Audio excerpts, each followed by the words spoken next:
जो विश्वास है वो मजबूत हुआ है, लेकिन हमने जो हमारे लक्ष्य हैं उसको भी ऊपर की तरफ हम लेके गए हैं। तो पहले हमारा लक्ष्य था करीबन 485-520 के आसपास का, लेकिन फिलहाल जो नतीजे देखे और आने वाले भविष्य में जो नतीजे आएंगे और जिस तरीके की टिप्पणियां मैनेजमेंट ने की है उसको देखते हुए हमें लग रहा है कि 650 तक के लक्ष्य आईसीआईसीआई बैंक में लंबी अवधि में मिलने में कोई कठिनाई नहीं होगी, और अगर नतीजे उम्मीद से बेहतर आए तो ये लक्ष्य को हम और भी ऊपर की तरफ बढ़ा सकते हैं। आईसीआईसीआई बैंक पहले पे गौरांग जी की ओर से 650 के टारगेट्स के लिए। आशीष जी, आपकी पहली रिकमेंडेशन क्या है? मेरा पहला रिकमेंडेशन भी बैंकिंग सेक्टर से ही है और मेरा पिक रहेगा इंडसइंड बैंक। मेरा मानना है जो भी वर्स्ट था वो ऑलरेडी प्रेजेंट हो चुका है इस पर्टिकुलर बैंक में। जो लास्ट क्वार्टर के नतीजे आए जहाँ पे इन्होंने एनपीए में भी गिरावट दिखाई है, ग्रॉस एनपीए नेट एनपीए में, वो भी पॉजिटिव है। इसके अलावा जो स्ट्रॉन्ग रिटेल सेक्टर में जो उनकी ग्रोथ मोमेंटम बिल्टअप हुआ है, मेरा मानना है ये आगे लॉन्ग टर्म में काफी बैंक की ग्रोथ के लिए बेनिफिशियल रहेगा। तो जैसा इंडसइंड बैंक का हमने नतीजे में के बाद देखा कि एक अच्छी रैली देखने को मिली है, तो बिल्कुल ये रैली स्टॉक को मेरा मानना है अगली दिवाली तक 1200 से 1300 तक बिल्कुल ले जा सकती है, क्योंकि अब हर क्वार्टर में आपको बैंक से अच्छे नतीजे देखने को मिलेंगे। तो बिल्कुल 720 रुपए का स्टॉप लॉस रखकर 1200 रुपए का प्राइस टारगेट के लिए बाय करने की सलाह है। तो दूसरा स्टॉक भी बैंकिंग स्पेस से आशीष जी की ओर से इंडसइंड बैंक 1200 के टारगेट्स के लिए खरीदिए। राजेश जी, आपने तो बैंक्स में इनफैक्ट अपनी चॉइसेस बताई, लेकिन बैंक्स के साथ साथ हमने एनबीएफसीज में भी काफी इंटरेस्ट देखा है। यहाँ कोई पिक करेंगे स्टॉक? देखिए, मैं बजाज फिनसर्व के साथ जाना चाहूंगा। अगर आप देखो तो करीब 53% बजाज फाइनेंस में ये होल्ड करती है। Bajaj finance again Bajaj housing में 100% होल्ड करती है। तो एक तरीका से आप रिटेल लोन में भी आप बजाज फिनसर्व की हिस्सेदारी है, हाउसिंग लोन में भी है, और इसके अलावा अगर आप देखो तो 74% ये जनरल इंश्योरेंस और लाइफ इंश्योरेंस के दो इनके जो वेंचर है उसमें 74% हिस्सेदारी इनकी है। म्यूचुअल फंड लाइसेंस के लिए उन्होंने अप्लाई किया हुआ है, तो एक तरीके से पूरा पोर्टफोलियो इसमें हो जा रहा है। डेट फ्री कंपनी है, 1030 करोड़ के आसपास का कैश सितंबर के एंड में था। थोड़ी FY21 में जो नंबर्स हैं वो कोविड रिलेटेड इश्यूज के कारण से दबाव में देखने मिले हैं, लेकिन जिस तरह की गाइडेंस मैनेजमेंट ने दी है कि उनके यूम में करीब करीब 10 से 15% की बढ़त आने वाले दिनों में वो उम्मीद करते हैं। मुझे लगता है कि कॉस्ट कंट्रोल वगैरह जो चीज कावियात इन्होंने थेड़ी है और जो ब्रांड है इनका, जिस तरह के मैनेजमेंट है, उन सबको देखते हुए स्टॉक एक लंबी अवधि के लिए बिल्कुल खरीदारी करनी चाहिए। दिवाली से दिवाली माने इस दिवाली से अगले दिवाली तक हम समझते हैं ये 8000 के लक्ष्य को छू सकता है। 8000 के लक्ष्य छू सकता है अगली दिवाली तक, इसलिए इस दिवाली आप खरीदिए बजाज फिनसर्व। गौरांग जी, आईसीआईसीआई बैंक तो आपने बताया, दूसरी पिक कौन सी लेकर आए हैं आप? जीवन बीमा से जुड़ी हुई कंपनी 3 हमारे सूचकांक में है। एक है HDFC लाइफ, दूसरी है ICICI प्रूडेंशियल लाइफ और तीसरी SBI लाइफ।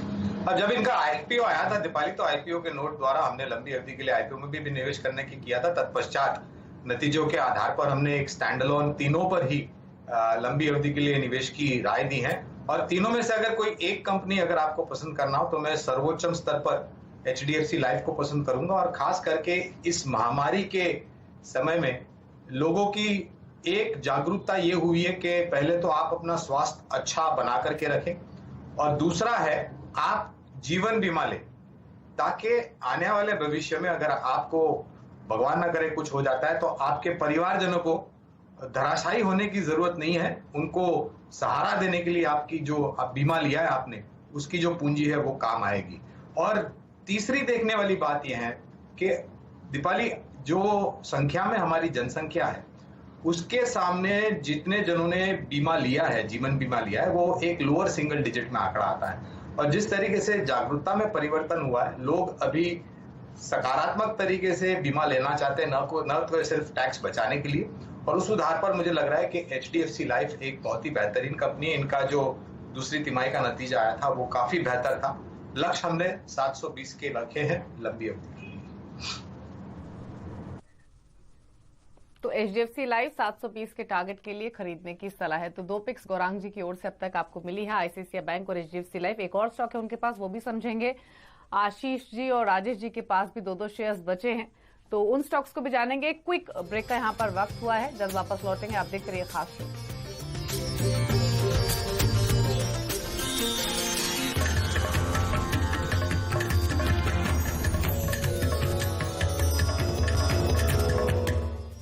आप देख रहे हैं CNBC आवाज स्पेशल शुभ निवेश, यानी इस दिवाली के मौके पर कहां शुभ निवेश करें, किन स्टॉक्स को चुने ताकि अगली दिवाली भी शुभ रहे। हमारे साथ 3 मेहमान मौजूद हैं, गौरांग शाह हैं, आशीष महेश्वरी हैं और राजेश अग्रवाल हैं।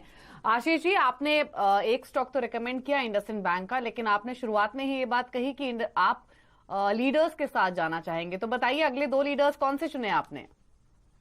जी, दूसरा लीडर भी मेरा आई से ही शुरू होता है इंडसइंड बैंक के बाद, वो है IRCTC।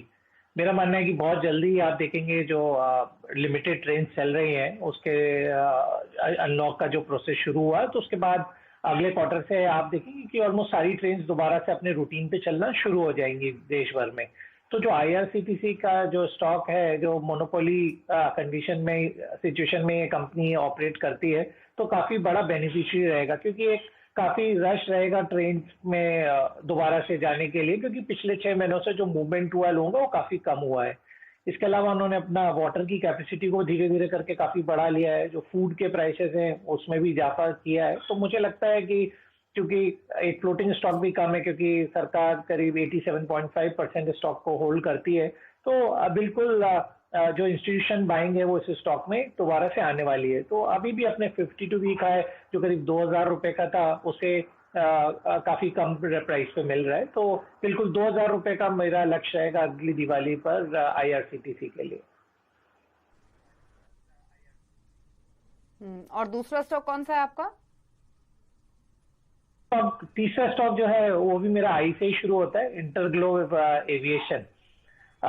तो मेरा दोबारा से मानना है कि ट्रैवल बहुत जल्दी ही हम अपने नॉर्मल कोर्स में जैसा हम करते रहे पहले वैसा हम करने वाले हैं, और जहां पर फाइनेंशियली स्ट्रांग एयरलाइंस हैं उनको उसका बेनिफिट मिलेगा, क्योंकि वो वीकर एयरलाइंस के कंपैरिजन में वो मार्केट शेयर ज्यादा ग्रैब करेंगे।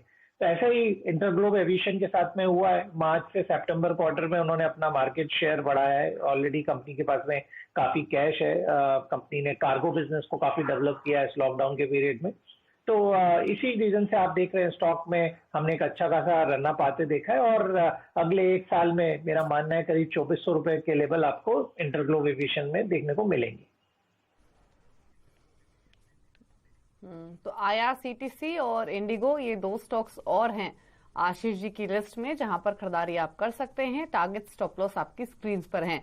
राजेश जी, आपने बजाज फिनसर्व का तो जिक्र किया, जो सेकंड स्टॉक है आपका वो कौन सा है? देखिए, हमने देखा है पिछले साल भर में केमिकल एज ए सेक्टर बहुत अच्छा मूव देता हुआ, खास करके इस बात के बाद कि चाइना में दिक्कतें बढ़ी, चाइना से दिक्कतें बढ़ी। तो मैं समझता हूँ बालाजी अमाइंस एक ऐसा केमिकल स्टॉक है जो आउटस्टैंड कर सकता है। न केवल ये एलिफेटिक अमाइंस का एक बड़ा निर्माता है, बल्कि अगर आप देखें तो डिमांड बहुत ज्यादा